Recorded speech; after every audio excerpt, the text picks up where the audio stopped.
안녕하세요. 수요일 고시안입니다. 날씨가 참 묘하죠. 지난주 일요일 날은 오래간만에 애들 엄마하고 점심 밖에 나가서 먹으면서 식사하고 그 식당 앞에 의자에 앉아 보니까 하늘이 너무도 이쁘고 좋더라고요. 오래간만에 참 맑은 날이구나 좋아했었는데 옆 테이블에 계신 분이 이거는 보이지 않는 미세먼지 황사다. 맑은 보이더라도 저 공기 속에 독소가 얼마나 많은지 아냐 하고서는 자기네들끼리 대화를 하더라고요. 오랜만에 맑은 하늘 보면서 심호흡 좀 하려고 하다 그 말 듣고 나니까 그냥 바로 집으로 들어왔습니다. 요즘은 참 그놈의 황사니 미세먼지니 맑은 하늘에도 보이지 않는 미세먼지로 인한 오염도가 높다라고 하는 거 보면 슬픈 세상인 것 같습니다. 그렇죠, 아니아니님. 미세먼지 진짜 너무 싫죠. 어? 특히 이제 보이지 않는 거라는 게 너무 치사하고 그죠? 차라리 황사는 눈에 보이기라도 할 텐데. 자, 다음 주는 벌써 보니까 5월이더라고요. 앞에 PD님도 1년에 뭐 3분의 1이 다 지나갔구나 얘기를 하는데 시간은 누구한테나 다 공평하긴 한데 왜 이상하죠? 시간이 이게 나이가 들수록 더 빨리 가는 느낌이 드니까 참 빠른 것 같아요. 벌써 5월이라니. 4월이 가기 전에 이 시 한 번은 꼭 읽어줘야 되겠죠. 4월은 가장 잔인한 달. 죽은 땅에서 라일락을 키워내고 추억과 욕정을 뒤섞고 잠든 뿌리를 봄비로 깨운다. 겨울은 오히려 따뜻했다. 잘 있게 해주는 눈으로 대지를 덮고 마른 구근으로 약간의 목숨을 대어주었다. 아마 4월에는 이 시를 아주 여러 곳에서 많은 분들이 읽고 또 듣고는 하시지 않을까 싶습니다. T.S. 엘리엇의 그 황무지의 일부분이죠. 잔인한 4월. 사실 잔인하다 이 어, 이게 전쟁 뒤 황폐함 속에서 그래도 봄은 오고 라일락은 피고 그러니까 이것을 잔인하다고 이제 봤던 것 같은데요. 또 역설적으로는 그만한 또 하나의 생명력에 대해서 시인이 힘을 주기 위해서 읊었던 게 아닌가 싶습니다. 어떤 면에서 보게 되면은 저도 겨울에 작년 겨울에 가평 작은 땅에다가 마늘을 처음으로 심어봤습니다. 마늘을 심어봤고 또 튤립 구근을 심어봤는데요.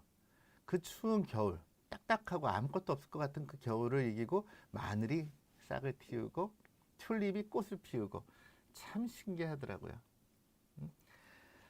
그러한 계절, 그러한 시간들이 바로 사실 저희들이 다시 힘을 내고 일을 하고 미세먼지가 이러니 저러니 하더라도 오늘을 웃고 즐겁게 살 수 있게 하는 또는 힘이 아닌가 싶습니다. 목화끝맘님 감사합니다. 밝은 의상 밝게 입어야죠. 아니아니님, 목화꽃맘님, 스마일짱, 슈나맘님, 핑크핑크님 아직은 들어오신 분들이 많지 않으시네. 다들 반갑습니다. 한 주 한 주 지나가면서 사실 오늘은 또 어떤 분들이 들어와서 어떤 이야기를 하게 될까 하고 참 그 기다려도 지고 설레기도 하고요. 제가 처음으로 방송이라고 하는 것을 접하게 된 게 물론 이제 간헐적으로 나온 거 말고 그 제가 계획을 가지고 할 수 있었던 것이 99년도 그 탤런트 그 신혜라 씨하고 EBS에서 육아일기라고 하는 프로를 한 2년 정도 했었습니다. 그때는 참 아무것도 모르는 상태에서 가면은 그냥 재밌고 즐겁고 또 텔레비에서 보던 그런 연예인을 바로 옆에서 같이 본다라고 하는 신기함 속에 했었는데요. 그리고 지금 한 이제 벌써 그러면 한 15년, 20년 가까이가 이제 지나고 나서 지금 이렇게 보게 되면은 그냥 뭔가를 하고 싶다고 하는 욕심은 계속 더 많아진 것 같은데 갈수록 더 뭘 해야 될지는 잘 사실 모르겠어요. 응? 한 가지. 응? 그때나 지금이나 EBS는 참 편하고 좋은 것 같습니다. EBS 라디오도 참 좋았었고요. 지금도 기회가 된다면 라디오를 좀 한번 해보고 싶다는 욕심은 아직도 있는데 라디오에서는 연락이 없네요. 자, 성조 습증에 대해서 막간의 EBS 사실 그 홍보는 아닌데. 근데 제가 한창 방송을 조금 지금도 젊지만 좀 더 젊었을 때는 KBS, MBC, SBS 거의 대부분 했던 것 같아요. 불교 방송과 CBS까지 다 했었으니까요.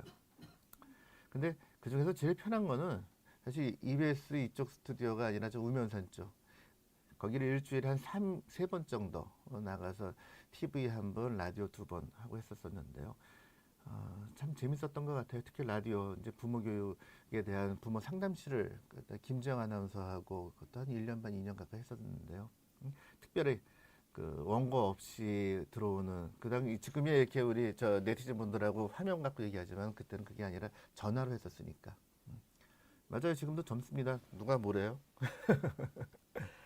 오늘 아마 그동안 그 성조 숙중에 대해서 쭉 해왔던 것 같은데요. 그 오늘도 이제 성조 숙중에 대해서 한번 정리를 하고 치료 방법이나 아이들 관리에 대해서 이야기를 해서요. 만약에 오늘 이야기들이 어느 정도 다 끝난다면은 일차적인 것은 성조 숙중에 대해서 한번 마무리 짓거나 아니면 다음 그 내용이 남으면 다음 주까지 해볼까 싶습니다. 물론 중간 중간에 또 필요하게 되면 이 성조 숙중은 그 하나의 기본 테마가 아니라 아무 때나 언제든지 궁금한 게 계시면은 서로 상담을 좀 했으면 합니다. 그 이유는 성조숙증이라고 하는 것이 과거에는 몰랐던 것인데 최근에는 너무 그 겉에 그 피상적인 것만을 많이 알고 계신 것 같아요. 성조숙증은 진단 시기가 상당히 중요합니다. 또 성조숙증은 진단 후 치료의 전문성이 굉장히 중요합니다. 또 가장 중요한 것은 성조숙증에 대해서는 부모님에 대한 이해도가 가장 중요합니다. 또 중요한 것은 그 성조숙증이 있는 아이의 주변 사람들, 학교 선생님들, 또 그 엄마 아빠를 대하게 되는 이웃분들, 친척분들에 대한 이해와 도움이 매우 매우 중요한 겁니다. 지금 성조숙증에 대한 진단 기준은 제가 몇 번을 말씀을 드렸던 것 같고 이미 또 많은 분들이 알고 계실 거예요. 만 8세 이전의 여아나 만 9세 이전의 남자 아이들에서 조기에 이른 시기에 2차 성징, 여자아이들한테서는 가슴의 발달이 이루어지게 되고 남자아이들에서는 고환의 발달이 이루어지고 이러한 경우에 성장판 사진을 찍어보고 필요시는 그 성선자극 검사 등을 이제 시행해서 진단을 내린다고 했습니다. 근데 사실 여기에 대해서는 아직도 논란들이 많습니다. 이러한 기준으로 주로 이제 치료하기 시작한 것들은 긴 시간은 사실 아니에요. 성조숙증 자체가 시작된 것이 한 70년 정도가 됐을 것이고요. 지금 우리가 지금 보이고 있는 이런 기준과 테마로 한 것들은 한 3, 40년 정도가 되지 않을까 싶습니다. 지금도 계속해서 그 기준들에 대한 논의들이 많이 되고 있어요. 흑인과 백인 또 저희 그 유색인들에 대한 사춘기 시기가 다 다르거든요. 그걸 어떻게 하나의 기준으로 볼 것이냐. 지금 저희들이 기준 삼고 있는 것은 많은 부분이 그렇지만은 미국 교과서를 기준으로 해서 만 8세, 만 9세를 보고 있습니다. 미국 내에서도 흑인과 백인에 대한 기준 연령을 바꿔야 되지 않겠느냐. 이런 얘기가 오고 가고 있고요. 또 하나는 성조숙증이 온다고 해서 모든 아이들이 다 문제가 되는 것들은 아닌데 이 아이들을 다 치료 대상으로 봐야 되느냐. 그러니까 문제는 그 뭐라고 해야 될까요? 이거 성조숙증이라고 하는 것이 당장 피상적으로 눈에 보이는 그러한 개념이 아니기 때문에 이 성조숙증을 병으로 인정을 한다면은 그러면 병이라고 하는 것은 우리 건강상 또 뭔가 삶에 문제를 주니까 우리가 이제 그 병이라고 보게 됩니다. 그럼 성조숙증이 어떤 문제를 줄 것인가? 진짜로 문제를 주느냐? 여기에 대해서 뭐라고 해야 될까요? 반론을 제기하시는 학자분들도 적지가 않습니다. 하지만 아직까지는 성조숙증을 하나의 병으로 해야 되고 쉽게 말씀드려서 이거예요. 고속도로를 갖다가 시속 100km로 달려도 되고 150km로 달려도 되는데 시속 150km로 달리게 되면 저희가 경찰이 제지를 하게 되고 벌금을 줍니다. 그 이유는 100km로 달리는 것보다 150km로 달릴 때 사고 위험이 높죠. 성조숙증이 있다고 해서 다 문제가 되지는 않습니다. 150km로 달린다고 해서 다 사고 나지는 않습니다. 하지만 사고가 난 다음에는 돌이킬 수가 없어요. 성조숙증도 사고가 나기 전에 이 아이를 관리할 수 있는 방법이 있다면 관리를 하자 하는 게 현재까지의 주장입니다. 물론 몇 개의 책, 아마 지금 시중에도 나와 있는 책으로 알고 있는데요. 치료하지 말자라고 하는 주장을 펴시는 선생님들도 적지 않게 계세요. 의료비의 어떤 그 상승의 원인이 되기도 한다. 또 아이들한테 다른 알려지지 않은 2차적인 문제가 될 수도 있다. 또 의료적인 것을 논의할 때 우리가 논문이나 데이터를 기초로 얘기를 하게 되는데요. 이러한 키나 성장 또 그 성장속 중에서 가장 어려운 것은 개인 차이가 너무도 많습니다. 치료한 군과 치료하지 않은 군을 비교 데이터를 내기가 굉장히 어려워요. 아마 입장을 바꿔놓고 한번 생각하시게 되면 이해가 되시지 않을까 싶은데요. 지금 여기 우리 저 네티즌 분들의 자녀분이 성도충 진단을 병원에 내렸어요. 여기도 내렸어요. 그러면 선택을 하자고 물어봐요. 치료할래요? 안 할래요? 하겠습니다. 안 하겠습니다. 양쪽 그러면 저하고 같이 그러면 5년, 10년을 좀 볼 수 있겠습니까? 치료한 군은 아마 5년, 10년 더 이상의 시간도 볼 수 있을 거예요. 치료하지 않은 군은 내년에 아니면 한 달 뒤에도 보기가 힘듭니다. 이 두 군을 비교해야지만 데이터를 얻을 수가 있을 거예요. 어렵죠. 또 하나, 같은 성저숙중이 진단을 받았다 손 치더라도 둘은 다른 아이예요. 한 아이를 가지고 사실 같은 컨디션, 같은 조건에서 치료와 안 한 것을 비교를 해야지만 정확한 데이터가 나올 텐데 그건 불가능한 일이 되겠죠. 그래서 성저숙중이나 성장에 대한 것은 사실 환자분들이, 보호자분들이 희망하는 그러한 데이터를 다 우리가 뽑기가 어려운 이유 중에 하나입니다. 자, 우선은 그 질문 들어온 것들이 몇 개가 있어서 그 답을 먼저 드리고 구체적인 본격적인 얘기를 드릴게요. 4살 아이 쉽게 잠들지 못해요.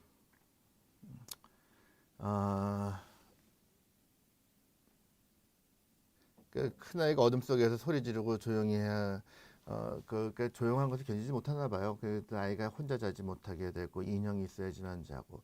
근데 울다 그 대부분의 날들이 다 울다 자고 아이가 이제 그 혼자 잠들기 힘든 것을 얘기하고 있는데요.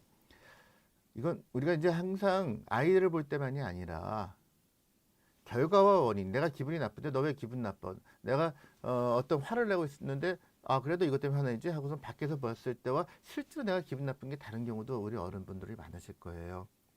아이가 잠을 못 잔다. 잠이라고 하는 것은 피상으로 바꾸어 보이는 결과가 되겠죠. 지금 여기에 보게 되면 17개월 된 여동생의 이야기가 나오게 되는데요. 아이가 39개월이고 여동생이 17개월.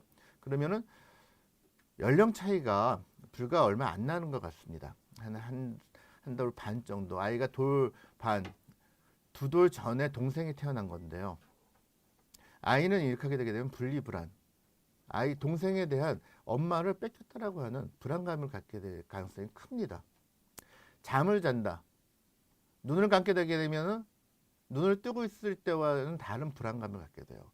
아이가 정서적으로, 심리적으로 불안과 어떤 내 부모, 엄마, 내가 가장 소중히 하는 것과 차단이 될 수 있는 그런 분리불안에 대한 개념을 가지고 있는 건 아닌가.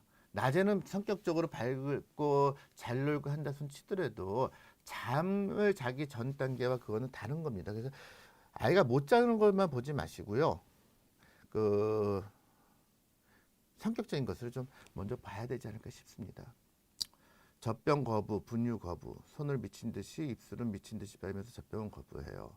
120일이 되고 평소량 700인데 어제랑 그제, 오늘은 500을 넘기기 힘든 상태입니다. 배고파서 징얼거리면서도 젖병과 분유는 거부를 하나요.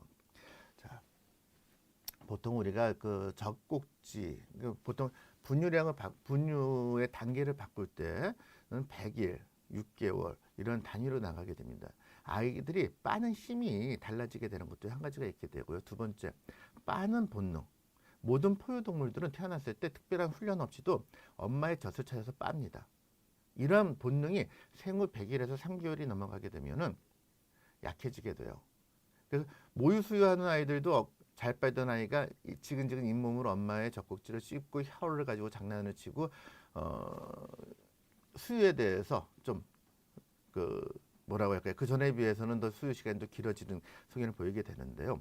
아이도 이제 그럴 때가 된 게 아닌가 싶습니다. 우선은 젖꼭지를 바꾸는 것, 젖꼭지를 조금 더 좀 딱딱하다고 해야 되나요? 너무 연한 것이 아닌 것을 바꿔야 되고 그 젖꼭지에 그 나오는 그 구멍도 한번 체크를 해봐야 될 것이고요. 또 먹는 양이 줄어드는 것에는 일시적인 것을 너무 걱정하지 마시고요. 수유량을 생각하기보다는 아이가 잘 놀고 잘 또 변에 대한 변화가 없는지를 보는 것이 순서가 아닐까 싶습니다. 120일 됐으면 이제는 이유식도 시작을 할 때가 되셨습니다. 3개월 아이 낮잠. 자, 이거는 뭐 길게 쭉 쓰셨는데요. 자, 3개월 된 아이의 낮잠은 없습니다. 3달째 된 아이한테 밤이고 낮이고 본잠이고 낮잠이고 이런 건 없습니다. 그냥 아이는 틈날 때마다 잡니다. 근데 엄마가 볼 때는 다른 아이들은 한번 자게 되게 되면 엄마가도 모르게 자는데 이 아이는 자다 깨다 한다. 그거는 그 아이들마다의 수면 패턴의 차이예요. 결국은 자다 깨다 한다 하더라도 하루 총 어떤 수면의 양을 보게 되면은 큰 차이가 없다는 보고들이 대부분입니다. 그건 아이의 그 성장 과정 중에 보일 수 있는 하나의 모습이니까 너무 걱정하지 마시고요. 다음 달엔 또 다른 모습을 보일 겁니다. 음식을 항상 씹지 않고 빨아 먹어요. 자, 이유식에 대한 것을 어떻게 했는지 한번 지금 15개월 된 아이가 빨아먹는다라고 하는 것은 자기 개월에 맞는 이유식을 하지 않은 지금의 결과일 가능성이 높습니다. 생후 100일에서 4개월경에 이유식을 시작을 하게 되는데 이때는 수조에 적응하는 시기입니다. 아이한테 영양을 주려는 것이 아니라 수저를 통해서 음식을 받아먹는 훈련을 하게 되는 것이고요. 생후 6개월이 넘어가면서부터 본격적인 이유식을 시작을 하게 되는 것입니다. 7, 8개월이 되어지게 되면 수저를 기울였을 때 흘러내리지 않을 정도의 진주, 8, 9개월이 됐을 때는 다소 더 툭툭툭 떨어지는 정도의 진죽을 주게 되고 돌 전에 된 밥을 줄 수 있어야지만 됩니다. 또 아이가 줬을 때 혀를 이용해서 어금니 쪽으로 음식을 보내서 오물오물 꿀꺽 삼키는 능동적인 훈련을 할 기회를 줬어야 되는데 그 과정이 안 됐을 가능성이 좀 있습니다. 스스로 음식, 이 아이도 마찬가지입니다. 21개월 된 아이인데 스스로 밥을 안 먹어요. 보통 우리가 아이들한테 수저를 쥐어주는 시기를 갖다가 한 10개월에서 돌 반 전에 할 것을 권해드립니다. 지금 아마 엄마가 오른손을 쓰시고 계시다면 왼손으로 국을 떠 드셔보세요. 어른도 흘립니다. 어른도 아마 자기가 쓰지 않는 손으로 식사를 하려고 하게 된다면 젓가락질도 안 되고 힘들어요.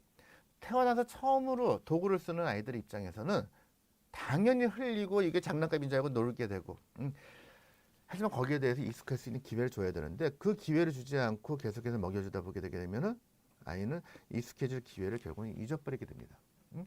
지금이라도 아이한테 식사에 대한 개념을 알려주는 것이 중요할 것입니다. 9개월 된 아이 1시간마다 깨서 젖을 찾아요. 자, 잘 자던 아이들도 생후 한 100일에서 6개월이 넘어가면 자주 깨고 보채고 또 낯가림을 시작을 하게 됩니다. 그 이유는 그 전까지는 자다가 꿈을 꾸더라도 나라고 하는 인식이 없어요. 밤중에 도깨비가 나타나도 호랑이가 나타나도 그래 나타나니 난 잘 거야가 되지만 나라고 하는 인식이 생기고 난 다음부터는 무서움이 생기고 두려움이 생기게 됩니다. 낯가림을 하게 되는 것도 심한 경우에는 아빠한테도 안 갑니다. 그 시기가 이제 이럴 때인데 밤중에 깨서 우는 아이한테 이렇게 젖병을 물려주고 하게 되면은 결국은 이게 습관으로 굳어져 버릴 우려가 높습니다. 밤중 수유는 가급적이면 생후 6 내지 8개월 사이에 끊을 걸 권해드립니다. 당장은 힘들다 하더라도 오늘 하는 게 내일 하는 것보다 쉽습니다.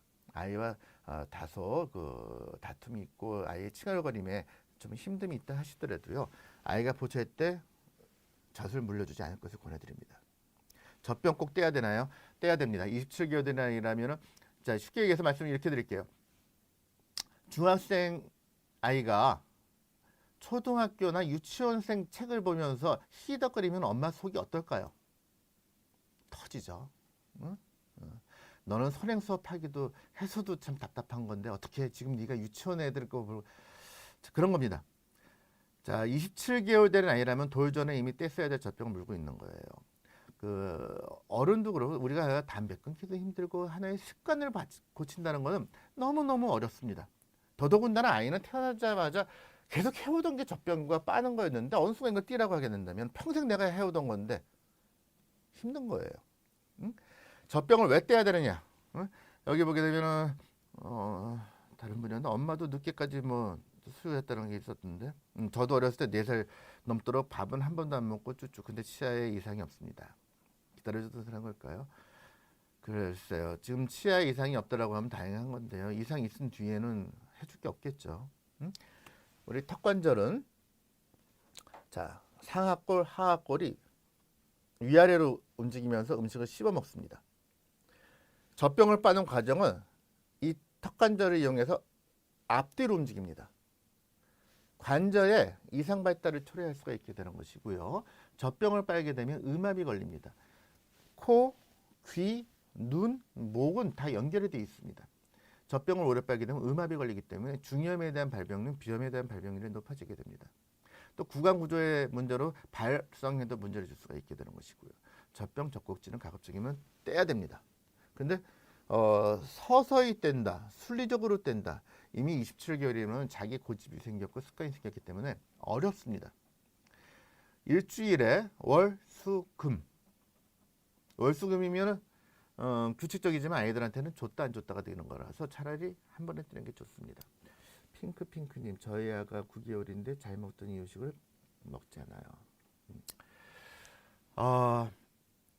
보통 자기 주관이 생기기 시작하는 것이 생후 한 6개월에서 8개월 넘어가면서 나라고 하는 개념이 생기면서 저 사람이 좋아하게 되면, 그러니까 자기한테 가장 좋은 사람, 결국은 엄마겠죠. 근데 내가 해서 저 사람이 좋아해, 웃어, 즐거워해, 그거 안 합니다.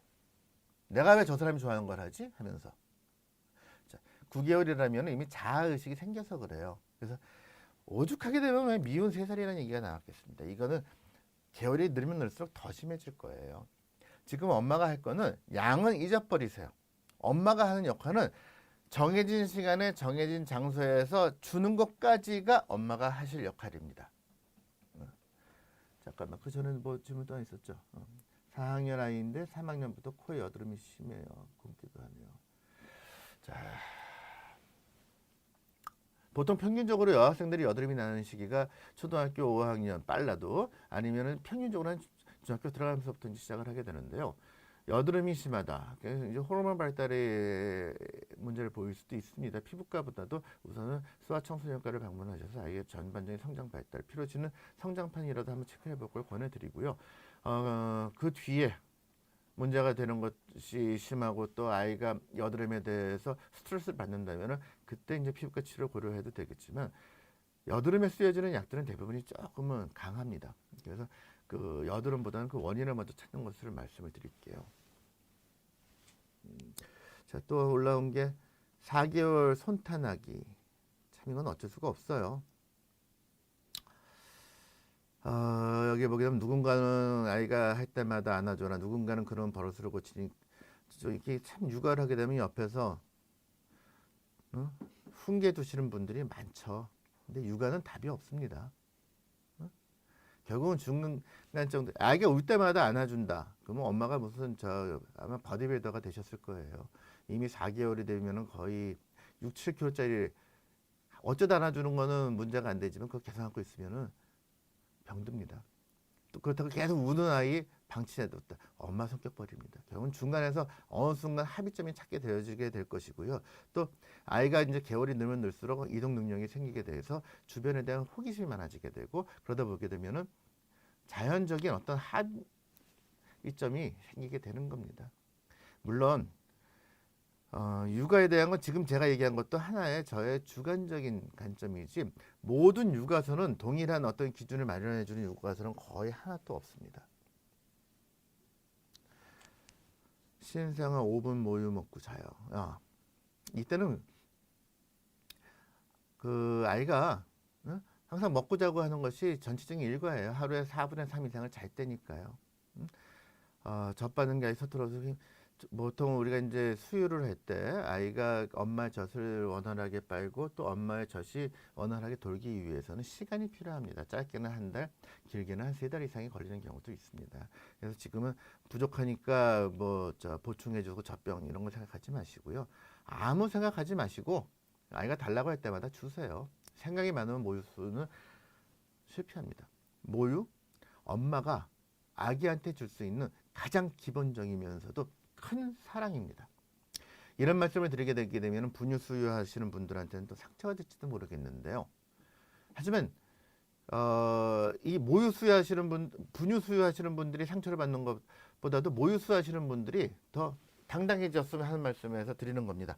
모유는 우리가 아이가 집에 왔다. 하나의 새로운 가족이 생겼다. 어마어마하게 아주 너무너무 귀한 손님이 오신 거죠. 응? 집에 진짜로 송중기가 온 것보다도 더 큰 선물이 들어온 건데, 그죠? 그 귀한 손님한테 집에 송중기가 왔는데 라면 끓여주진 않겠죠. 짜장면 시켜주지 않죠. 응? 있는 재주 없는 재주 다 버려가지고 어떻게든지 뭔가 해서 줄 거예요. 송중기보다도 몇 배는 더 귀한 손님이 왔는데 분유라고 하는 것은 가장 대표적인 인스턴트입니다. 응? 아이한테 모유를 줄 수 있는 것. 최소한도 태어나서 어떤 직장이든지 간에 아마 최소한도 2달은 요즘은 다 육아휴직이 될 겁니다. 다시 직장으로 나가서 사회활동을 하셔서 힘드시기 전까지는 모유 수유를 이어갈 것을 권해드립니다. 아이가 힘들어하는 모습 나쁜 거 아니에요. 그 과정을 통해서 아이가 그 두뇌 발달이 이루어지게 되고 도구를 쓰는 거거든. 아, 엄마 저 이렇게 빨까 저렇게 빨까 고민을 하면서 두뇌 발달이 이루어지게 되는 겁니다. 오늘은 질문이 많았네. 이거 하다 보니까 벌써 30분 갔네요. 성조 숙중 얘기 조금 해도 될까요? 힘내세요, 핑크님. 왜 핑크 무슨 일이 있었나요? 왜 힘을 내래?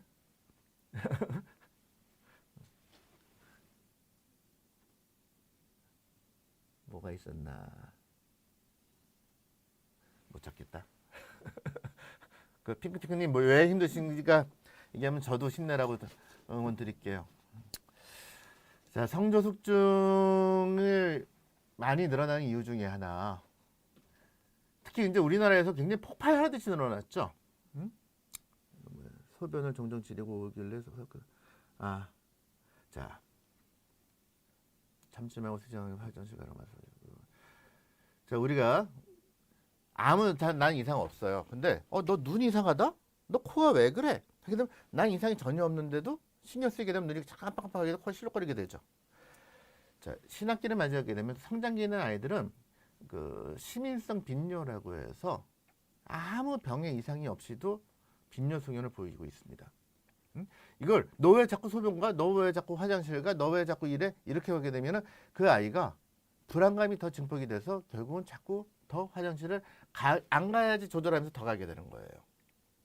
모른 척 하세요. 3시간마다 화장실 간격 가라고 이런 것도 다 필요 없어요.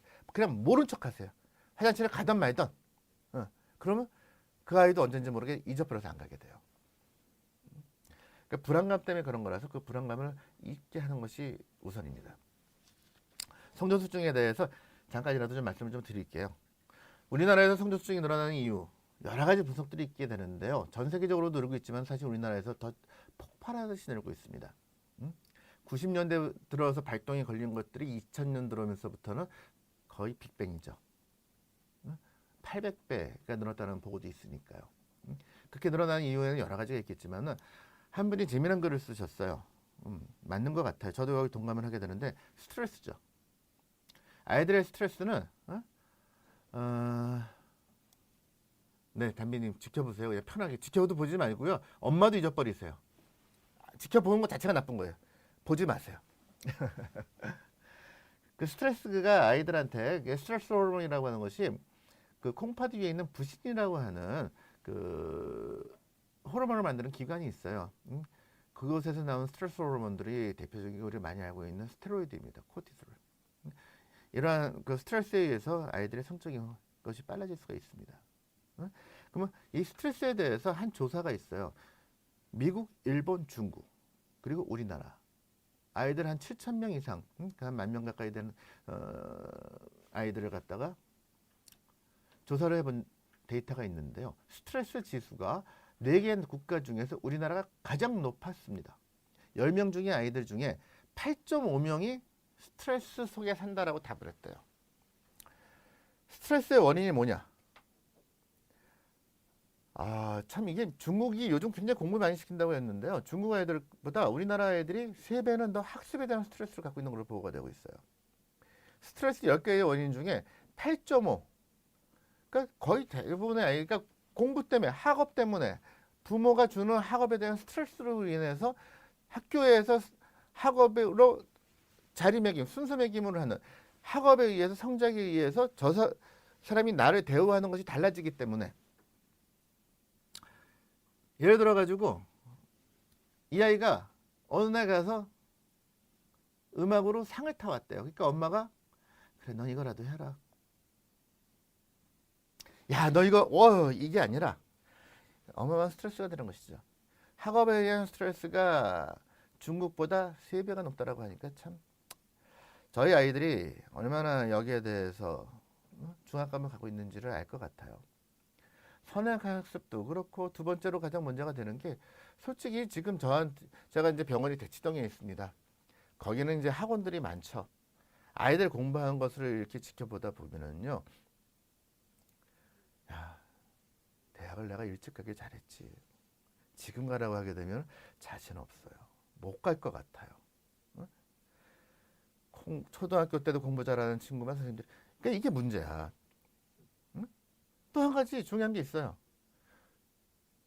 싫어하면 어때? 아이들한테 우선 부모님들이 생각하는 것도 우선 바꿔야 될 것이 한 가지가 있어요.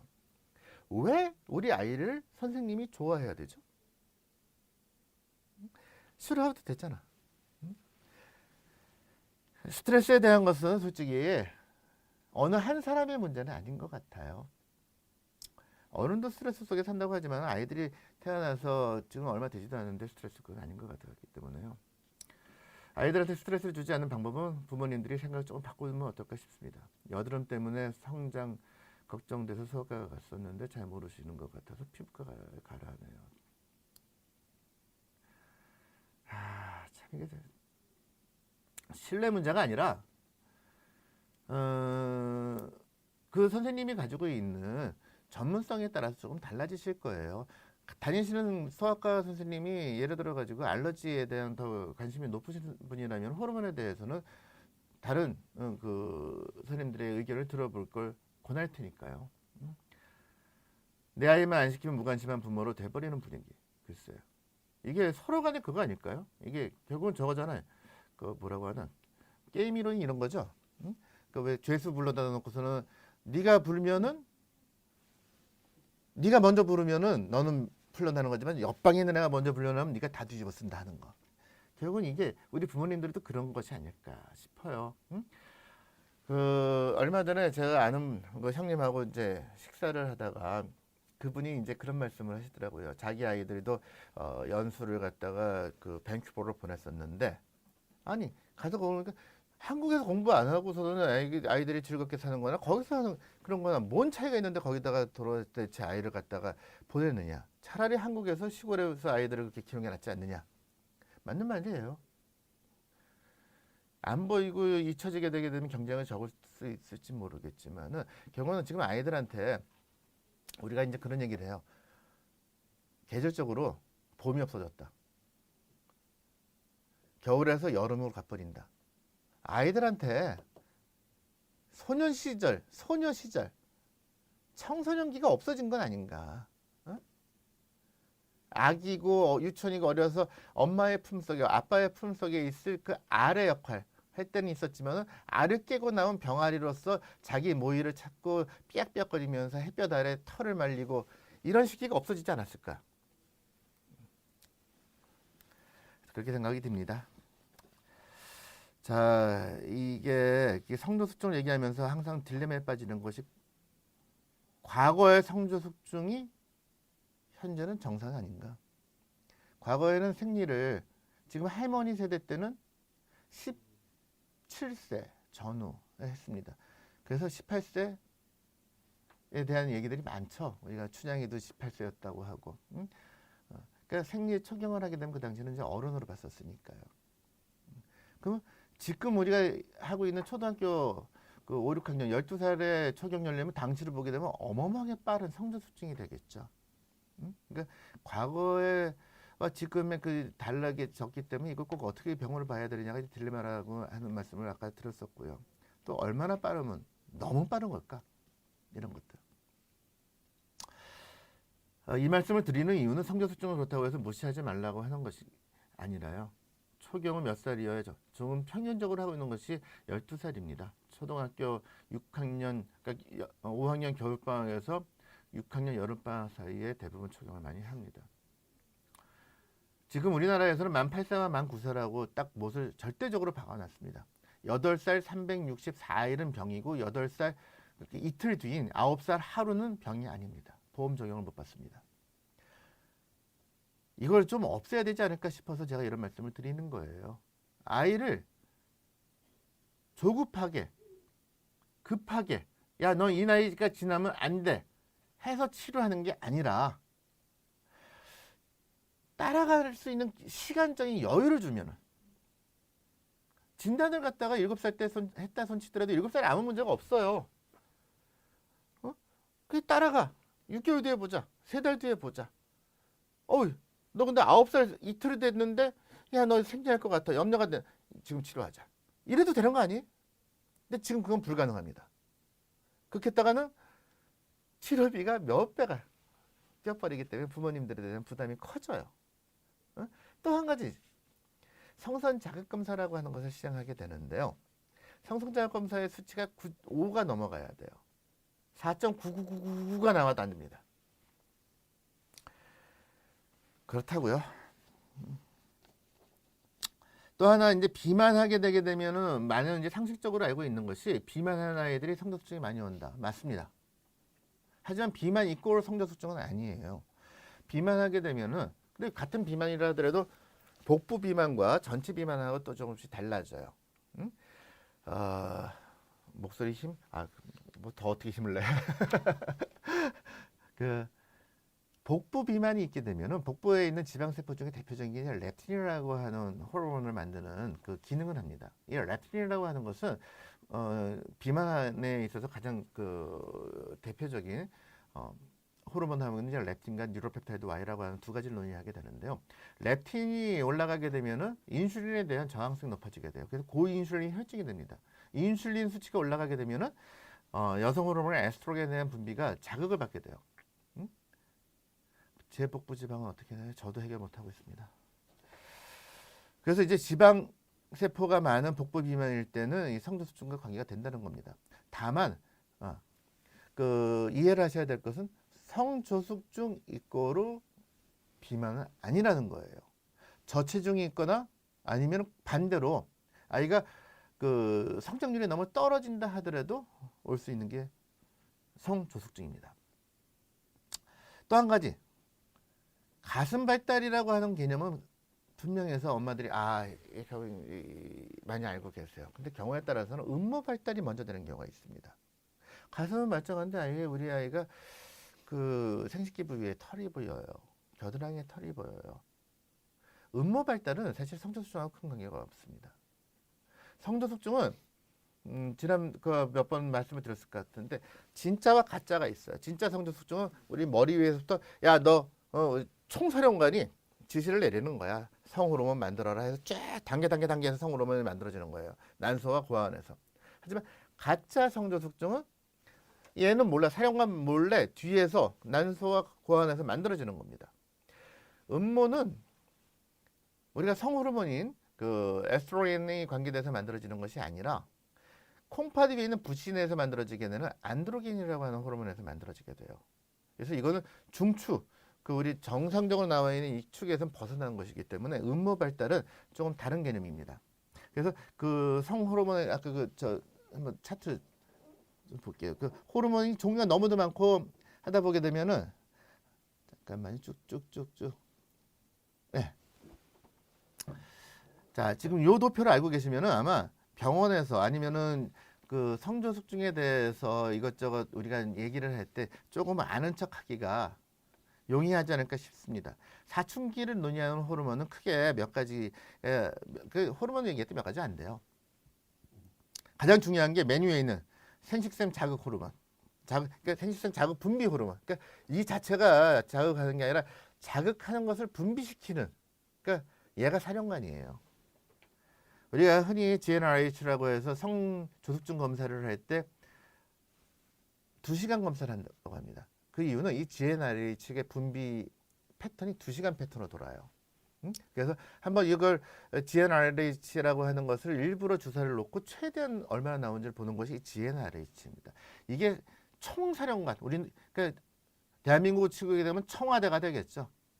청와대에서 나오는 가장 거부하기 힘든 명령인 거예요. 싫든 좋든 간에 암만 시위를 하더라도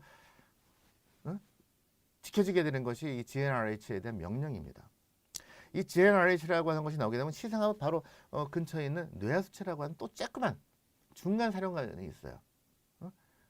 얘가 야 우리 대빵이 성호르몬 만들려고 이제 명령이 내려왔어. 만들어라. 하면서 LH와 FSH라고 하는 것을 만듭니다. 황체와 난포. 이거 뭐 자세한 것들은 지금 이거 자세하게 얘기하게 되면 오늘중에 안 되기 때문에 그런 게 있다라고 생각을 하세요. 왜냐? 성선 자극 검사할 때 LH, FSH 수치를 엄마한테 얘기해 줄 거예요. LH 수치가 몇입니다. 하고 아까 제가 성선 자극 검사를 했을 때 수치가 5가 넘어가야 된다고 했었는데 그럼 기준이 LH입니다. LH라고 하는 수치가 5가 넘어가야 됩니다. LH가 하는 가장 중요한 거는 여자아이들은 평생 쓸 난자를 가지고 태어나요. 발달하지 않은 원시 난자가 사춘기에 들어가면 이게 발달하게 됩니다. 이걸 발달시키는 호르몬이 밑에 있는 FSH고 발달된 것을 배란시키는 것이 LH입니다. 그래서 이 LH가 사춘기 성조숙증 검사에서 가장 기준이 되는 겁니다. 그러면 기능을 하는 것은 또 그 밑에 있는 에스트라디올이라고 하는 거예요. 남성에서도 우리가 세상에서는 남자가 힘이 세다고 까불죠. 그러다가 이제 중년, 장년이 되어지게 되면은 그 강하던 스포츠만 보던 남자가 드라마를 보면서 질질 짜고 호랑이라고 소문났던 사람도 와이프 눈치 보고 그 이유는 에스트라디올이라고 하는 호르몬, 에스트로겐이 힘이 우리 몸에서 나오는 모든 호르몬 중에서 가장 세다고 생각하시면 됩니다. 그래서 남성에서도 청소년들에서도 이 에스트라디올, 에스트로겐이 분비가 됩니다.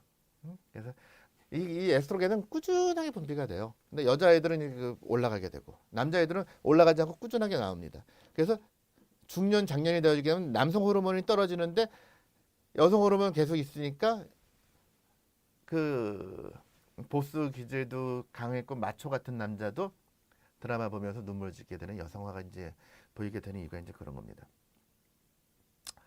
또 이 프로게스테론이라고 하는 호르몬이 있는데요. 프로게스테론이 과거에는 성조숙증 치료에 있어서 중심이 됐던 것이 프로게스테론입니다. 주로 그 임신을 유도하는 그 호르몬이고 또 배란을 초경, 월경과 이제 관계되는 거기 때문에 이 DHEA라고 하는 것이 한때는 왜 그 정력제다 뭐 이렇게 영양제라고 해서 몰래 수입해서 했던 거 대표적인 건데, 그러니까 이게 아마 우리나라에 대해서 영양제에 관심을 갖게 한 초기 제품 중에 하나일 거예요. 이게 DHA가 여러 가지 과정을 막 보게 되면은 그 뒤에 나오는 게 테스토스테론, 남성 호르몬을 만드는 그게 되기 때문에 이제 그런 오해가 되는데 아무리 드셔봤자 남성 호르몬은 안 올라갑니다. 이 DHA는 아까 제가 초기 얘기할 때 음모론이 했었는데 그 음모 발달을 일으킬 수 있는 하나의 방법인데 그렇다고 해서 인위적으로 먹는다고 해서 이 음모가 이렇게 생기지는 않습니다. 그 밑에 있는 게 이제 레티닌, 아까 말씀드렸죠. 지방세포에서 나오는 거. 그 호르몬은 우리가 성조숙증을 논의할 때는 가장 진단 기준이 되는 게 지금 보여드린 요 도표만 다 알고 계신다면은 나중에 병원에 가셨을 때 주치의 선생님과 대화할 때 조금은 더 편하실 겁니다. 물론 이 외에도 갑상선 호르몬, 인슐린, 그다음에 성장 호르몬, 비타민 D, 알러지에 대한 여러 가지들이 같이 이제 동반되어져서 얘기를 할 수 있는 것이기 때문에 이게 다라고 할 수는 없습니다. 하지만 성조숙증에 대한 것은 이 정도만 이해하고 계시다 하더라도 문제가 되지 않을 겁니다. 자, 성조숙증에 대한 우리가 기준을 논의할 때 테너 스테이지라고 하는 것을 많이 들어보셨을 거예요. 테너 스테이지가 1단계는 사춘기 전이고 2단계는 여자아이들 가슴 나오기 시작하고 먼저 이렇게 되면서 사춘기 진행이 되고 있다 하는 거. 이 테너 스테이지가 근데 지금 사실 조금 문제가 되고 있는 것 중에 하나가 두 가지가 있어요. 하나는 테너 스테이지가 만들어진 그 배경을 보게 되면은 1960년대 그 마샬이라고 하는 학자와 테너라고 하는 학자가 고아원에 있는 여자 아이들을 대상으로 한 검사예요. 고아원은 아이들의 특성상 이동하지 않게 되니까 계속 가서 세 달마다 사진을 찍을 수가 있어요. 근데 이 마샬과 테너가 직접 가서 그 여자아이들을 본 게 아니고 사진을 가서 찍어온 것을 갖다 계속 아이들의 발달 비교를 했던 겁니다. 여기에 문제는 두 가지예요. 첫 번째, 고아원이라고 하는 것은 지금도 물론 그렇겠지만 그 당시에 사회적으로 조금 불안계층이죠.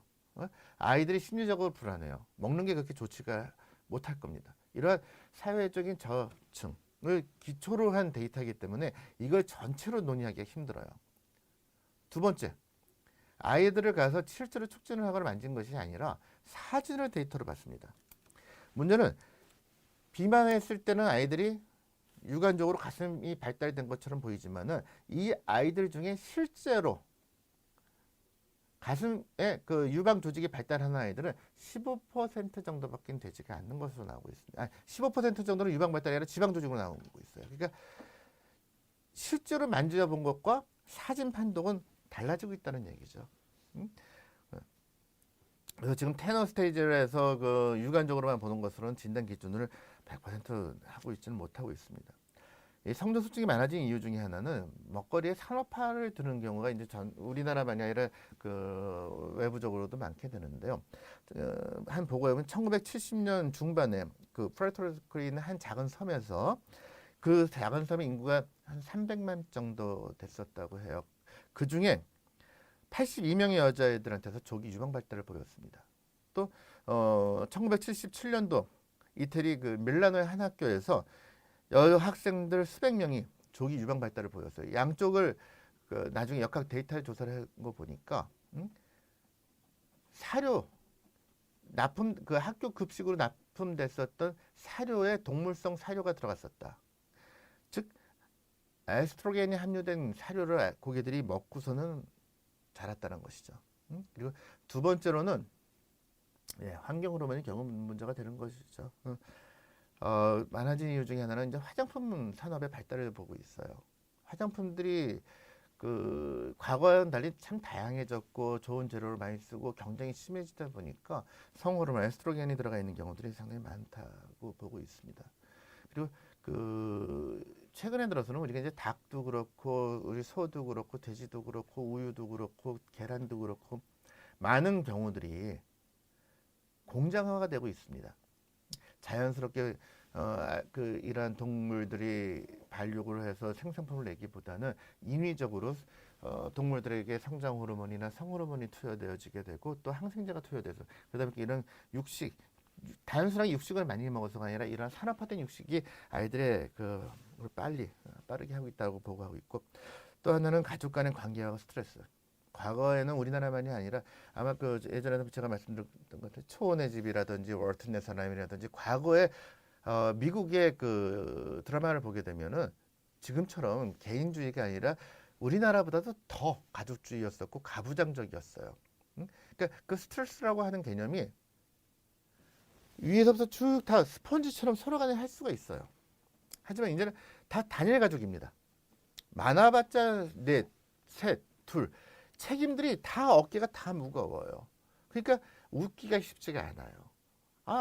남편, 아빠, 엄마 하루 종일 밖에서 그 고되게 했는데 집에 들어가서 아이가 조금이라도 삐약하게 되게 되면 손 올라가고 인상 쓰게 되고 아이도 거기에 대한 스트레스가 있게 되죠. 가족 간의 관계와 이제 스트레스 이런 것들 때문에 아이들이 빨리 어른이 되고 있다.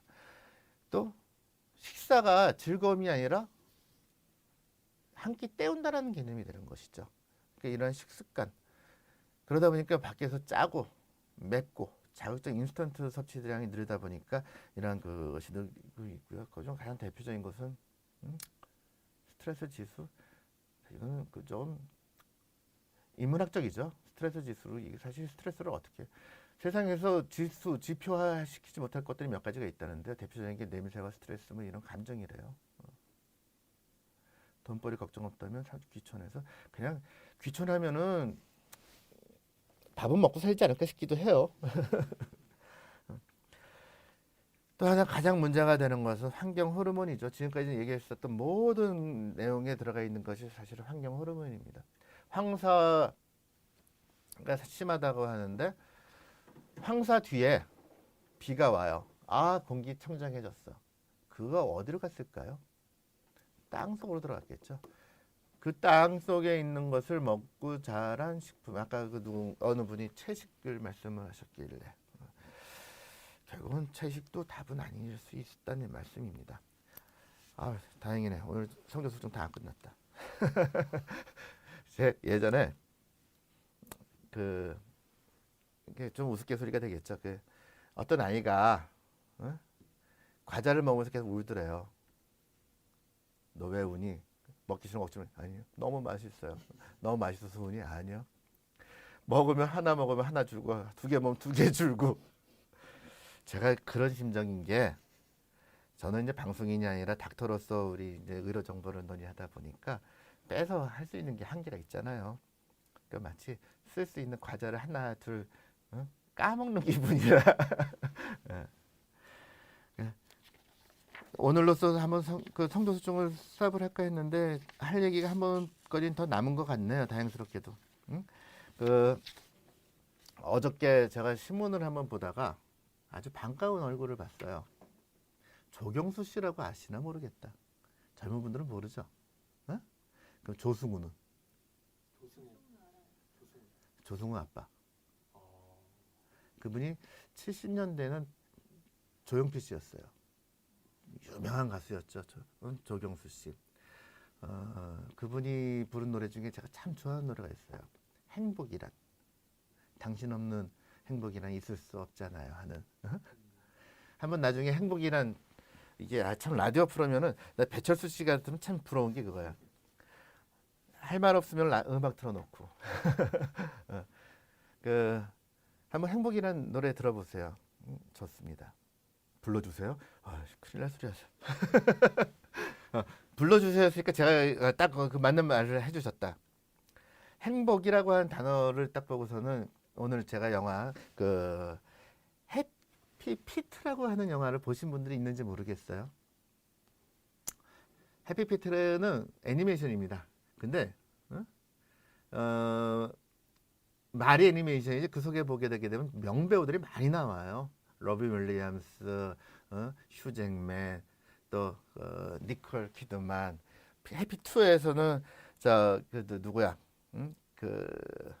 갑자기 브래드 피트도 나오고, 맥데이먼도 나오고, 아주 그냥 명배우들의 목소리가 많이 나오는 그런 영화입니다. 해피피트의 주구는 그거예요. 펭귄들이 그 펭귄촌은 대화를 하는 게 아니라 노래를 해요. 노래를 잘해야지만 짝을 찍고 노래를 잘해야지만 당연히 잘해요. 근데 이상한 애가 하나 태어난 거야. 노래를 저만큼 못해요. 자유자재로 하게 되고 대신 춤을 잘 춰요. 탭댄스를. 한번 보세요. 그 아이가 찾아가는 행복의 과정. 거기에서 이제 나오는 내용이 이제 그런 거예요. 다르다는 것은 틀린 게 아니고 나쁜 게 아니다. 근데 거기서는 너는 재앙이다. 나쁜 놈이다. 근데 그 부모는 우리 아이는 노래를 못하고 춤을 잘 추기 때문에 이 아이는 특별한 것이다. 한번 꼭 보세요. 근데 그 애니메이션이라고 하더라도 사실 만화 영화로만 볼 수 없는 게 한 번씩 두 번씩 꽈놓는 것들이 있게 되는데요. 그 영화에서 얘기하는 것 중에는 환경 문제도 논의하고 있는 것 같아요. 근데 그곳에서 환경은 인간한테 환경 문제 있어 얘기하니까 그래 이게 문제였구나 하고 인간이 바뀝니다. 현실 속에서는 바뀌는 게 너무 없죠. 행복에 대해서 잠깐 한 가지만 더 말씀드릴게요. 이게 원빈이 나온 영화에 우리 형이라고 하는 영화 있었죠. 신하균하고 나오는 거기서 신하균인가가 아마 원빈이 읽어준 시인가 그럴 거예요. 너무 괴로워하거나 슬퍼하지 마세요. 세이크로버면 어떻습니까? 만약 당신이 네이크로버였다면 이미 사람들이 당신의 허리를 잘라갔을 것을. 당신에게 아무도 시선을 주지 않는다고 너무 낙심하지 마세요. 늘 당신을 보고 있습니다. 이젠 제가 당신의 부족한 하나의 잎이 되어드리겠습니다. 그 누구도 당신을 쳐다보지 않고 관심을 가져주지 않는다 해도 당신은 나에게 세상의 가장 아름다운 꽃입니다. 하나뿐인 당신은 내겐 너무도 특별한 존재이기에 당신은 나의 행운입니다. 이게 이제 세이클로바. 세이클로바의 뜻이 뭔지 아시죠? 알아요?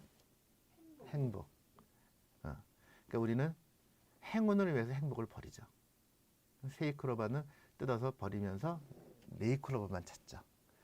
근데 이거 아세요? 클로바가 토끼풀하고 같은 말이기에 다른 말이기에. 예, 풀이에요. 농사를 하다 보게 되면 가장 큰 게 전쟁이 풀과의 싸움입니다. 잡초. 응? 근데 사실 잡초가 뭔 죄가 있어? 초대받지 않았다 해서 그건 아닌 것 같습니다. 자, 좀 객적인 말을 했고요.